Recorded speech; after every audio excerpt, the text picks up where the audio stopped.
learning a journey to excellence. नमस्कार दोस्तों, एक बार फिर आपका स्वागत है आपकी नई क्लासेज में। हम लोग वर्णमाला पढ़े। वर्णमाला के बाद हमने शब्दों को पढ़ा।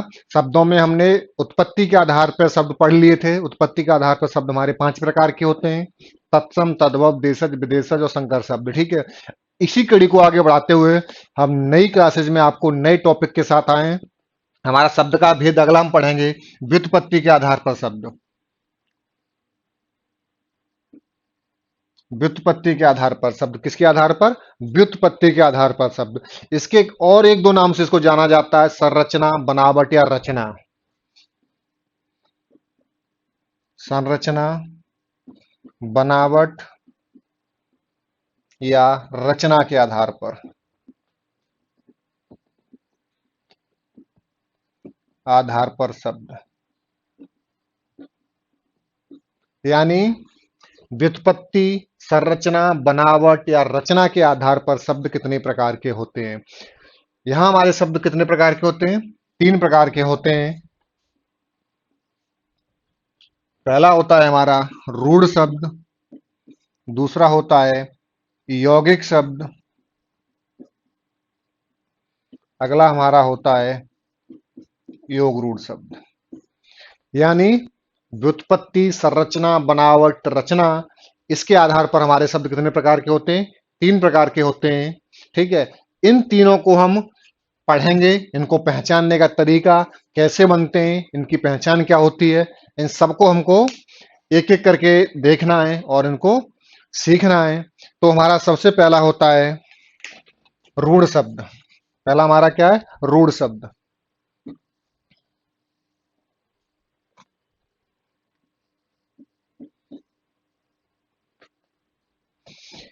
रूढ़ शब्द का मतलब क्या होता है? ठीक है, जिनका अर्थ रूढ़ हो। क्या हो? अर्थ रूढ़ हो। इनका अर्थ क्या होता है? रूढ़ होता है। जैसे, ठीक है, मेरे हाथ में क्या है? मार्कर। ठीक है, डस्टर, साफ करने वाला इरेजर। ठीक है, पंखा, ट्यूबलाइट, व्हाइट बोर्ड, ये सब क्या है? व्हाइट बोर्ड को हम इसको मार्कर नहीं कह सकते, मार्कर को व्हाइट बोर्ड नहीं कह सकते। ठीक है, इरेजर यानी साफ करने वाले डस्टर को पेन नहीं कह सकते। ठीक है, यानी वो सारे शब्द जिनका अपना अर्थ रूढ़ हो, ठीक है, उन शब्दों को हम क्या कहते हैं? रूढ़ शब्द कहते हैं। यानी इसको एक तरीके से देखा जाए तो कैसे समझेंगे? इनमें किसी भी शब्द का योग नहीं होता। क्या होता? योग नहीं होता। जब किसी शब्द में किसी का हम योग कर देंगे तो क्या होगा? अर्थ परिवर्तित हो जाएगा। और यहां क्या हो रहा है? अर्थ परिवर्तित नहीं हो रहा है। यदि अर्थ परिवर्तित नहीं होगा तो हमारा क्या होगा? रूढ़ शब्द कहलाएगा। या फिर मैं आसान तरीके से भाषा में आपको एक बताऊं जिसको आप तुरंत याद कर लेंगे। जिन शब्दों में क्या हो? जिन शब्दों में समास, ठीक है, समास, समास, उपसर्ग, प्रत्यय और संधि, यानी जिन शब्दों में समास, उपसर्ग, प्रत्यय और संधि नहीं हो। क्या हो? नहीं हो। जिन शब्दों में न तो समास हो, न उपसर्ग लगा हो, न प्रत्यय लगा हो, ना ही संधि हो, उन शब्दों को हम क्या कहते हैं? रूढ़ शब्द कहते हैं। जैसे हमने लिखा पेन। अब इस पेन में बताइए कौन सी संधि है? कोई संधि नहीं है। बताइए कौन सा उपसर्ग लगा है? कोई उपसर्ग नहीं लगा। कोई प्रत्यय लगा है? नहीं लगा। कोई समास है? नहीं है।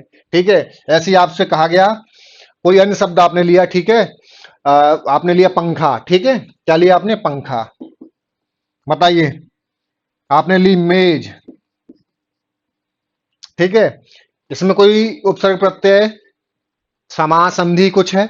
नहीं है। सॉरी। यानी वे सारे शब्द जिनमें समास या संधि, उपसर्ग और प्रत्यय नहीं होते हैं, उन शब्दों को हम क्या कहते हैं? रूढ़ शब्द। ये आसान सी बात परिभाषा मैंने आपको बता दी है, आसान सा तरीका पहचानने का बता दिया है। जिसमें कोई भी उपसर्ग और प्रत्यय, समास, संधि नहीं होगा, उन शब्दों को हम क्या कहेंगे? रूढ़ शब्द कहेंगे। या फिर हम ये कह सकते हैं जिन शब्दों का अर्थ क्या हो? रूढ़ हो, उन शब्दों को हम क्या कहते हैं? रूढ़ शब्द कहते हैं। ठीक है, अगला हमारा है कौन सा? योग रूढ़ शब्द। यौगिक शब्द। ये दो और हमारा पढ़ने के लिए बाकी हैं। अगला हमारा है यौगिक शब्द। देखिए यौगिक शब्द क्या होता है? योग प्लस इक। योग मीन्स क्या होता है? जुड़ना। एक रूढ़ शब्द प्लस दूसरा रूढ़ शब्द मिलकर क्या बनाता है? यौगिक शब्द। क्या बनाता है? यौगिक शब्द। यानी दो रूढ़ शब्दों का जब योग होता है और एक नया शब्द बनता है तो हम उसको क्या कहते हैं? यौगिक शब्द कहते हैं। यानी यौगिक शब्द को हम तोड़ देंगे दो भागों में तो फिर हमको दो रूढ़ शब्द होंगे, प्राप्त होंगे, जिनको हम अलग अलग अपना अर्थ रखते होंगे। यानी हम ये कह सकते हैं जो शब्द जुड़कर बनते हैं, किससे बनते हैं? जुड़कर बनते हैं, उनको हम क्या कहते हैं? यौगिक शब्द कहते हैं। ठीक है, ये हम इस तरीके से इसको पहचान सकते हैं। ठीक है, इसमें भी आसान तरीका है। जिन शब्दों में क्या हो? समास हो, संधि हो, उपसर्ग हो, प्रत्यय हो। बस इतना याद रखिएगा, समास में बहुब्रीहि समास को छोड़कर, बहुब्रीहि समास को छोड़कर।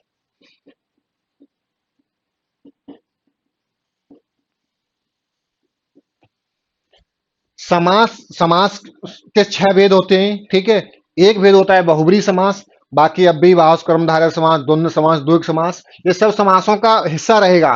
पर यदि जिस शब्द में बहुब्रीहि समास है वो हमारा शब्द यौगिक शब्द नहीं होगा। बाकी किसी भी शब्द में संधि है तो हमारा क्या होगा? यौगिक शब्द होगा। ये किसी में उपसर्ग लगा है तो हमारा यौगिक शब्द होगा। जैसे आपके पास एक शब्द है विद्यालय। क्या है? विद्यालय। विद्यालय। ठीक है, इसमें संधि है विद्याधन आलय, यानी विद्या प्राप्त करने का स्थान, विद्या धन आलय। देख, एक रूढ़ शब्द दे, एक रूढ़ शब्द दे मिलकर हमारा कौन सा शब्द बना? यौगिक शब्द। और इस यौगिक शब्द को हमने तोड़ दिया तो हमको क्या प्राप्त हुए? अलग अलग रूढ़ शब्द प्राप्त हो गए। यानी वे सारे शब्द जिनमें संधि हो, समास हो, उपसर्ग लगा हो, प्रत्यय लगा हो। बस इतना याद रखना है कि समास में सिर्फ हमको क्या करना है? बहुब्रीहि समास नहीं होना चाहिए, उसके अलावा कोई भी समास हो हमारा चलेगा। बाकी जो भी समास प्रयोग किए गए वो सब समास के उदाहरण हमारे क्या होंगे? हम संधि का कोई भी उदाहरण ले लें, हमारा कौन सा शब्द होगा? यौगिक शब्दों का। उपसर्ग का कोई भी उदाहरण ले लें। ठीक है, जैसे अभिमान। ठीक है, अभिमान। ठीक है, इसमें क्या मैंने अभिप्रत्यय उपसर्ग लगा दिया, किसमें? मान में। क्या बन गया हमारा? अभिमान, उपसर्ग लग गया। ठीक है, तो हमारा क्या हो गया? ये हमारा ये यौगिक शब्द बन गया, अभि प्लस मान। इसी तरीके से हम संधि के बहुत सारे उदाहरण पढ़े हैं। आप असीम संधि हो, आपकी विसर्ग संधि हो, स्वर संधि हो, या आपकी व्यंजन संधि हो, जितने उदाहरण संधि की मदद से जो भी शब्द बनेंगे, जितने भी शब्द बनेंगे वो सारे के सारे शब्द हमारे क्या कहलाएंगे? यौगिक शब्द कहलाएंगे। बहुब्रीहि समास को छोड़कर बाकी जो भी समास के उदाहरण होंगे, चाहे ठीक है आपका माता पिता हो, ठीक है, द्वंद्व समास हो, चाहे आपका अव्ययीभाव समास हो। ठीक है, अव्ययीभाव समास का ही उदाहरण ले लेता हूं, यथाशक्ति। क्या? यथाशक्ति। ये हमारा कौन सा है? शक्ति, यथाशक्ति। ये हमारा क्या है? अव्ययीभाव समास का उदाहरण है। इसको तोड़ दीजिए, क्या बनेगा? यथाधन शक्ति। तो क्या हुआ? एक रूढ़ शब्द ये और एक रूढ़ शब्द ये मिलकर हमारा क्या बना दिया? यौगिक शब्द बना दिया। इसका मतलब ये हुआ हमारी संधि के सारे उदाहरण, उपसर्ग और प्रत्यय के उदाहरण, समास में बहुब्रीहि समास। देखिए मैं बार बार बोल रहा हूं, इस चीज को नोट कर लीजिएगा, ध्यान रखिएगा, क्योंकि आपका प्रश्न गलत हो सकता है। मैं बोल रहा हूं बहुब्रीहि समास को छोड़कर, यानी बहुब्रीहि समास का उदाहरण होगा तो हमारा वो यौगिक शब्द नहीं होगा। वो हमारा क्या होगा? यौगिक शब्द नहीं होगा। बाकी क्या होगा वो मैं आपको आगे बताऊंगा। अभी फिलहाल सिर्फ आपको इतना जान लेना, यौगिक शब्द वे शब्द होते हैं जिनमें संधि हो, समास हो, उपसर्ग हो और प्रत्यय हो। बस समास में क्या हो? बहुब्रीहि समास को छोड़कर मैंने सब चीज का एक एक उदाहरण लेके आपको समझाया है। ठीक है, समास के उदाहरण, संधि के उदाहरण, उपसर्ग और प्रत्यय के उदाहरण, ये सारे के सारे कौन से शब्द होते हैं? हमारे यौगिक शब्द होते हैं। ठीक है, इस तरीके से आपको इसको पहचान सकते हैं। अगला हमारा है योग रूढ़ शब्द।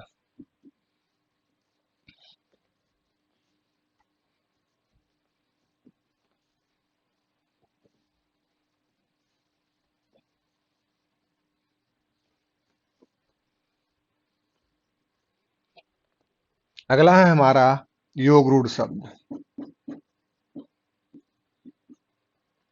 देखिए ये क्या है, दो शब्द है, योग प्लस रूढ़। देखिए ये जो शब्द है इसी में इसकी परिभाषा छिपी हुई है। योग मीन्स क्या होता है, जुड़ना। अभी आप थोड़ी देर आपने सुना था, क्या है, जुड़ना। और प्लस क्या है, रूढ़। यानी वे शब्द जो जुड़कर तो बने, क्या बने, जुड़कर तो बने, पर अपने अर्थ में रूढ़ हो जाएं। क्या हो जाएं, अपने अर्थ में रूढ़ हो जाएं जब वो किसी के विशेष में प्रयोग किए जाने लगे। क्या, किसी विशेष अर्थ में प्रयोग किए जाने लगे।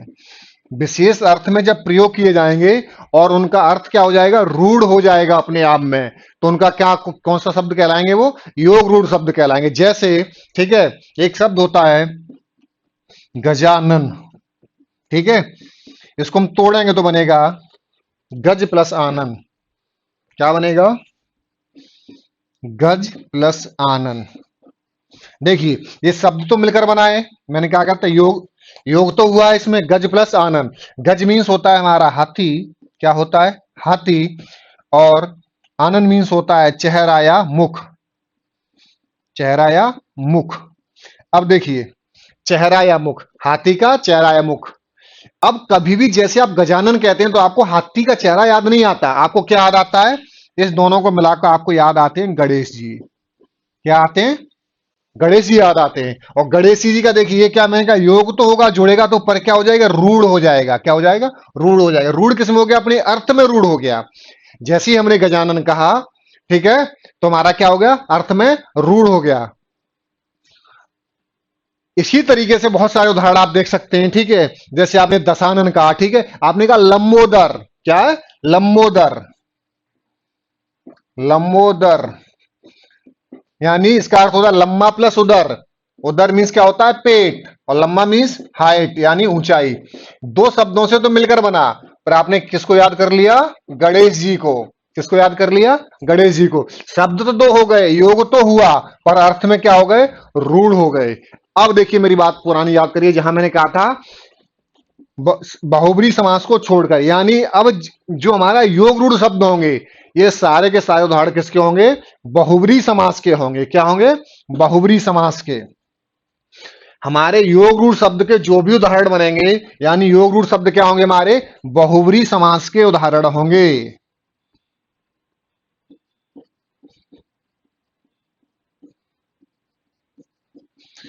यानी हमारे जो योग रूढ़ शब्द होंगे क्या होंगे, बहुब्री समास के उदाहरण होंगे।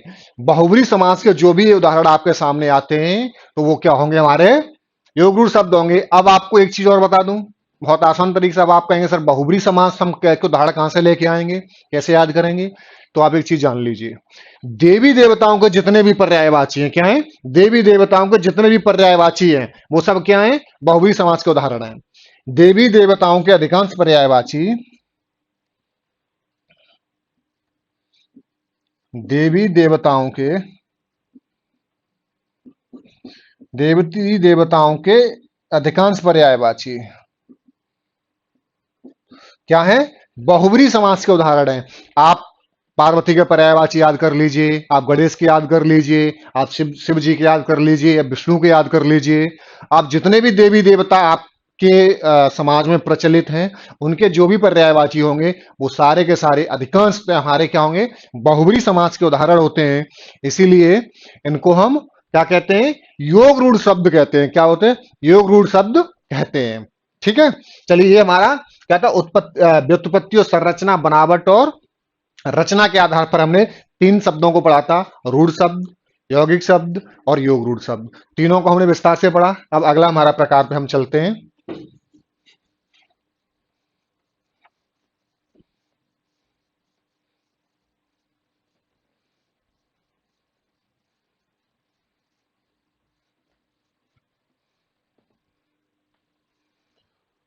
अगला है हमारा अर्थ के आधार पर शब्द भेद। किसके आधार पर, अर्थ के आधार पर। किसके आधार पर, अर्थ के आधार पर। अभी अर्थ के आधार पर शब्द भेद हमारे कितने होते हैं, दो होते हैं। पहला हमने क्या पढ़ा था, सार्थक शब्द। क्या, सार्थक शब्द। दूसरा हमारा पढ़ा था निरर्थक शब्द। देखिए सार्थक शब्द क्या होते हैं, सारे विलोम शब्द, पर्यायवाची शब्द, अनेकार्थी शब्द हमारे क्या होते हैं? सार्थ। यानी मैं एक एक एक शब्द में कहना चाहूं आपसे, तो इसका मतलब ये हुआ, वे सारे शब्द जिनका अपना कोई अर्थ हो। क्या हो? अर्थ हो। सार्थक मतलब होता है, ठीक है, सा प्लस अर्थ, यानी ये उपसर्ग लगा हुआ है, इसका मतलब होता है सहित, यानी साथ में। किसमें? साथ में। किसके? अर्थ के साथ में। जिनका क्या हो? जो शब्द अर्थ के साथ में हो उनको हम क्या कहेंगे? सार्थक शब्द कहेंगे। और निरर्थक मतलब निरुपसर्ग लगाया नहीं, जिनका कोई अर्थ नहीं हो, उन शब्दों को हम क्या कहेंगे? निरर्थक शब्द कहेंगे। यानी सार्थक शब्द हमारे जितने भी होंगे वो विलोम होंगे, क्या होंगे? पर्यायवाची होंगे, ठीक है, अनेकार्थी होंगे, अनेकार्थी होंगे, भिन्नार्थी होंगे, ठीक है, क्या होंगे? भिन्नार्थी होंगे,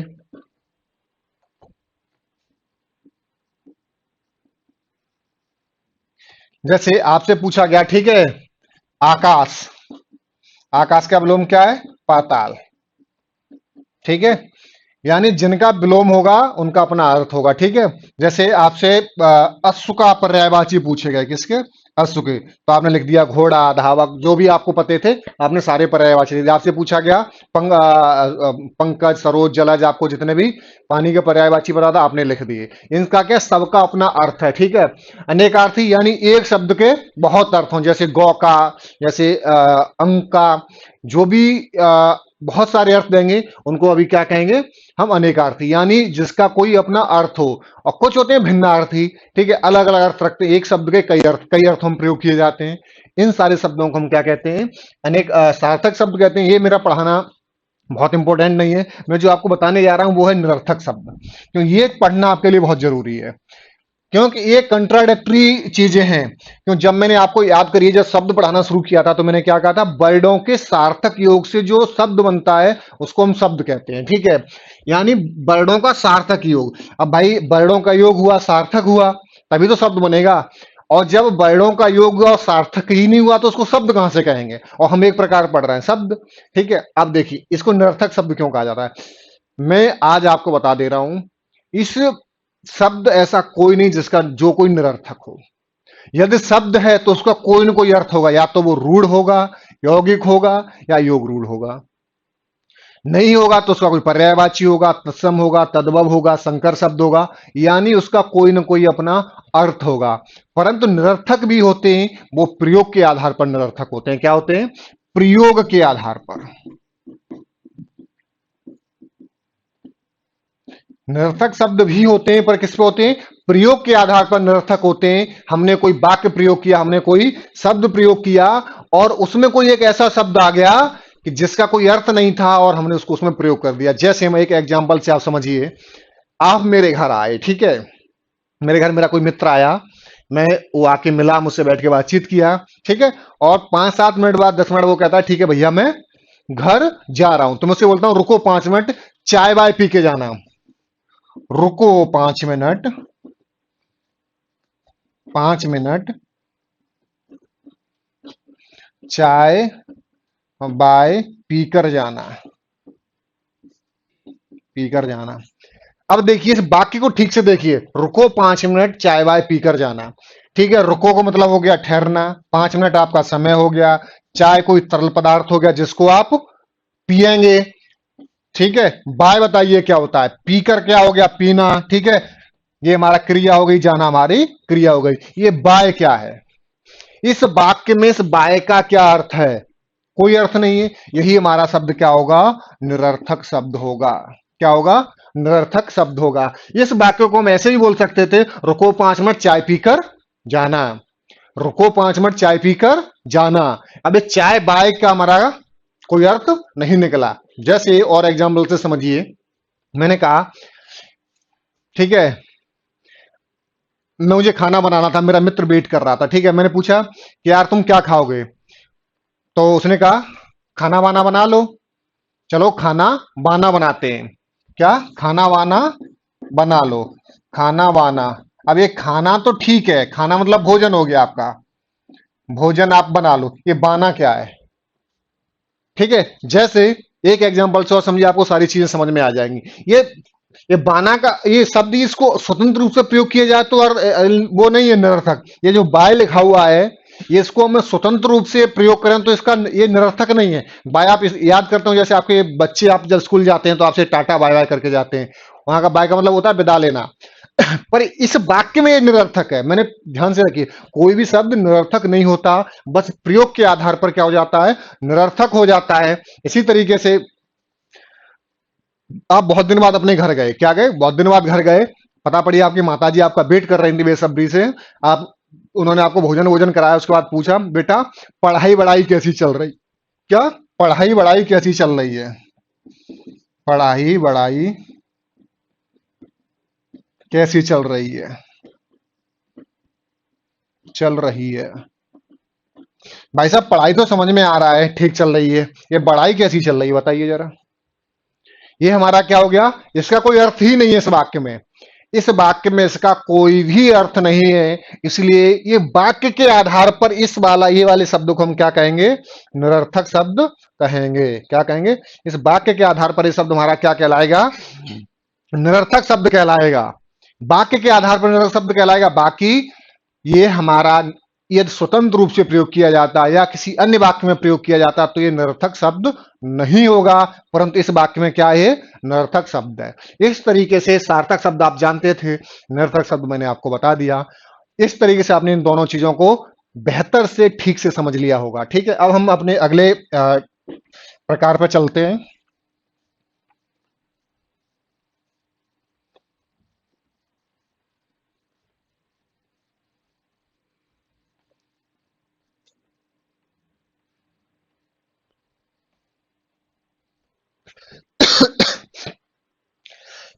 अगला है हमारा विकार के आधार पर शब्द। विकार के आधार शब्द दो प्रकार के होते हैं, विकारी शब्द और एक होता है अविकारी शब्द। क्या होता है, अविकारी शब्द। ठीक है, सबसे पहले जानिए विकार मतलब क्या होता है। विकार का मतलब होता है बदलाव, परिवर्तन या विचलन। यानी वे शब्द जिनको परिवर्तित किया जा सके या परिवर्तित नहीं किया जा सके। जिन शब्दों को हम परिवर्तित कर सकते हैं वो हमारे शब्द क्या कहलाएंगे, विकारी शब्द। और जिन शब्दों को हम परिवर्तित नहीं कर सकते हैं उनको हम क्या कहेंगे, अविकारी शब्द। यानी क्या किया जाए, जिन शब्दों को परिवर्तित किया जाए। और मैंने अभी पिछले वाले वीडियो में आपको क्या बताया था कि जो हमारे परिवर्तन की इकाई होंगी वो क्या होंगी, हमारी लिंग, वचन, काल, कारक। इन चार इकाइयों के आधार पर हम क्या कर सकते हैं, किसी भी शब्द का परिवर्तन कर सकते हैं, विकार उत्पन्न कर सकते हैं। उनको हम क्या, यदि इन चारों के आधार पर हमने क्या कर दिया, परिवर्तन कर दिया, तो हमको क्या कहेंगे। जैसे हमने, ठीक है, हमने लिखा लड़का, क्या लिखा, लड़का। हमने इसका लिंग बदल दिया तो क्या बन गई, लड़की। ठीक है, हमने लिखा लड़के, ठीक है, लिखा लड़का। हमने इसका वचन बदल दिया तो क्या बन गए, लड़के। क्या बन गए, लड़के।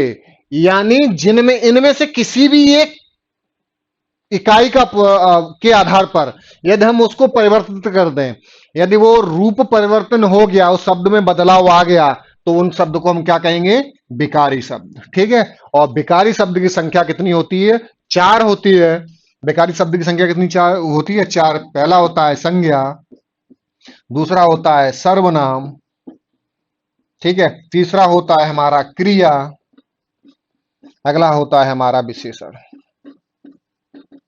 क्या होता है, विशेषण।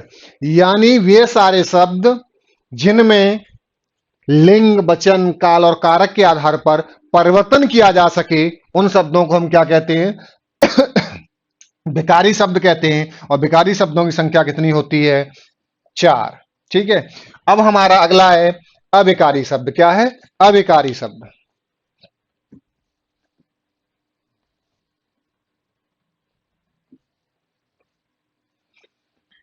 अविकारी शब्द का मतलब क्या है, अविकारी शब्द वे शब्द हैं जिनको लिंग, वचन, काल और कारक के आधार पर क्या किया जाए, परिवर्तित नहीं किया जाए। क्या किया जाए, परिवर्तन नहीं किया जा सकता या बदला नहीं जा सकता, परिवर्तन नहीं किया जा सकता।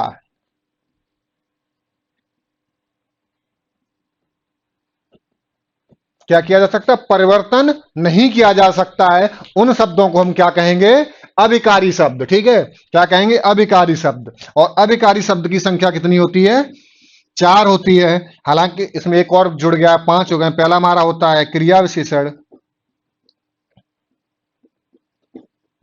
क्रिया विशेषण। दूसरा होता है हमारा समुच्चय बोधक अव्यय, समुच्चय बोधक अव्यय।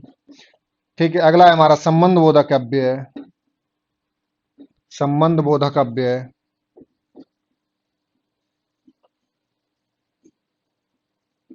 अगला है हमारा विस्मयाद बोधक।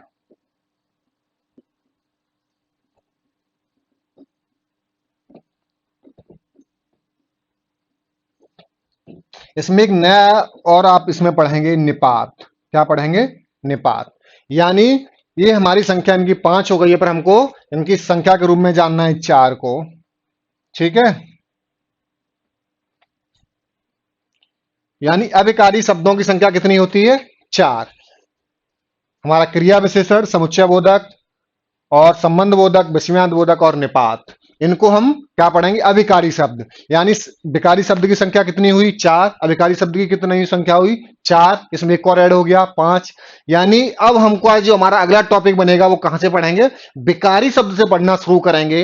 विकारी शब्द को हम चारों को पढ़ेंगे, किसको, संज्ञा को पढ़ेंगे, सर्वनाम को पढ़ेंगे, क्रिया को पढ़ेंगे, विशेषण को पढ़ेंगे। ठीक है, फिर हम पढ़ेंगे अभिकारी शब्द में क्रिया विशेषण, समुच्चय बोधक, संबंध बोधक, विस्मयाद बोधक और निपात। यानी अब इनको हम, अभी हमारा शब्द सबसे बड़ा टॉपिक है। शब्द एक ऐसा टॉपिक है जिसको सबसे बड़ा टॉपिक है। इसी में अधिकांशतः हमारी ग्रामर समाहित है, हमारा व्याकरण अधिकांशतः शब्द में ही समाहित है। इसलिए हम इसको विस्तार से टॉपिक वाइज पढ़ते चलेंगे। फिलहाल मैंने आपको शब्द के जितने भी भेद थे उन भेदों से परिचय कराया है। अब हम विकारी शब्द और अभिकारी शब्द अगली क्लासेज में पढ़ेंगे, क्योंकि विकारी शब्द और अभिकारी शब्द बहुत लंबी प्रक्रिया है, क्योंकि इसमें हमको 4 शब्दों को पढ़ना है। विकारी शब्द में हमको कितने पढ़ने हैं, 4 पढ़ने। संज्ञा एक अपने आप में बहुत बड़ा टॉपिक है। ठीक है, सर्वनाम अपने आप में एक टॉपिक है, क्रिया अपने आप में एक टॉपिक है, विशेषण अपने आप में एक टॉपिक है। इसी तरीके से अभिकारी शब्द में भी 4 हमको पढ़ना है, तो ये भी अपने आप में एक एक बड़े विस्तृत टॉपिक है। इसलिए हम उनको आगे की क्लास में कंटिन्यू करेंगे। अभी फिलहाल मैंने आपको सिर्फ शब्दों के भेद से परिचय कराया था, जिसमें इस प्रक्रिया में बढ़ते हुए हम लोग यहां तक पहुंचे थे। अब मैं अगली क्लासेज में आपको विकारी शब्द और अभिकारी शब्द से परिचय कराऊंगा। विकारी शब्द के चारों प्रकार पढ़ेंगे, फिर हम अगले क्लासेज में अभिकारी शब्द की प्रक्रिया को पढ़ेंगे और समझेंगे। तब तक के लिए आपका शुक्रिया।